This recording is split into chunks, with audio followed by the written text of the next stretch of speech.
আসসালামু আলাইকুম, সকলকে স্বাগতম নতুন আরেকটি ভিডিওতে।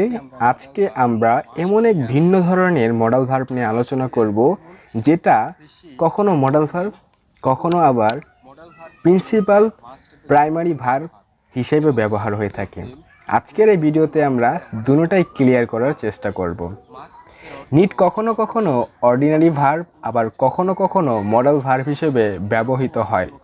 অর্ডিনারি ভার্ব হিসেবে অন্যান্য ভার্বের নেই একই নিয়মের পার্সন, নাম্বার ও টেন্স অনুসারে ইহা পরিবর্তন হয়ে থাকে। তাহলে প্রথমে চলুন মডাল ভার্ব নিটের সর্বপ্রথম ব্যবহারটা দেখে নিই। প্রেজেন্ট ইনডিফিনিট টেন্সে থার্ড পার্সন সিঙ্গুলার নাম্বারের ক্ষেত্রে নিডের সাথে এস অথবা ইয়েস যুক্ত হয়ে থাকে। যেমন he needs to go to there, যে তাকে সেখানে যাওয়া প্রয়োজন। অথবা do you need to any help, যে তোমার কি কোনো সাহায্য প্রয়োজন।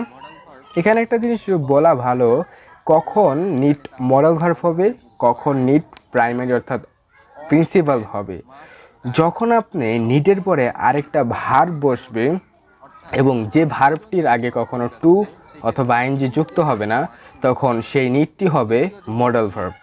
তবে নিডের পরে যদি আরেকটি ভার্ব হয়, সে ভার্বটি সাধারণত হয়ে থাকে ইনডিফিনিট, তখন সেই নিডটা হয়ে যাবে প্রিন্সিপাল ভার্ব। তাছাড়া আমরা জানি মডাল ভার্বের আগে সিঙ্গুলার, প্লুরাল যে কোনো পার্সন সাবজেক্ট হিসেবে বসুক না কেন, মডাল ভার্বের সাথে কখনো এস বা এস যুক্ত হয় না। যদি মডাল ভার্বের সাথে এস বা এস যুক্ত হয়, তাহলে অবশ্যই সেইটি মডাল ভার্ব নয়, সেটি হবে প্রিন্সিপাল ভার্ব। দ্বিতীয় যে নিয়মটি হলো, অনুমতি চাওয়া কিংবা অনুমতি দেওয়ার ক্ষেত্রেও নিড ব্যবহার হতে পারে।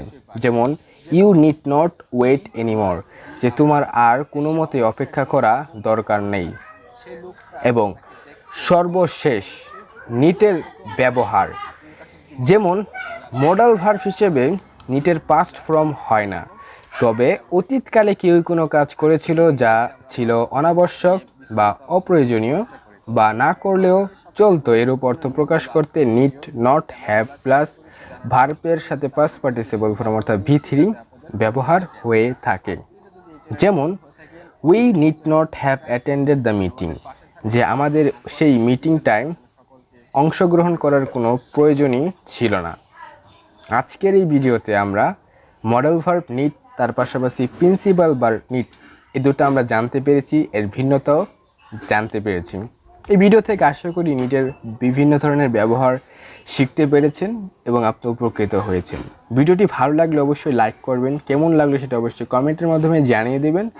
নতুন থাকলে চ্যানেলটি সাবস্ক্রাইব করবেন। দেখা হচ্ছে পরবর্তী ভিডিওতে। আসসালামু আলাইকুম।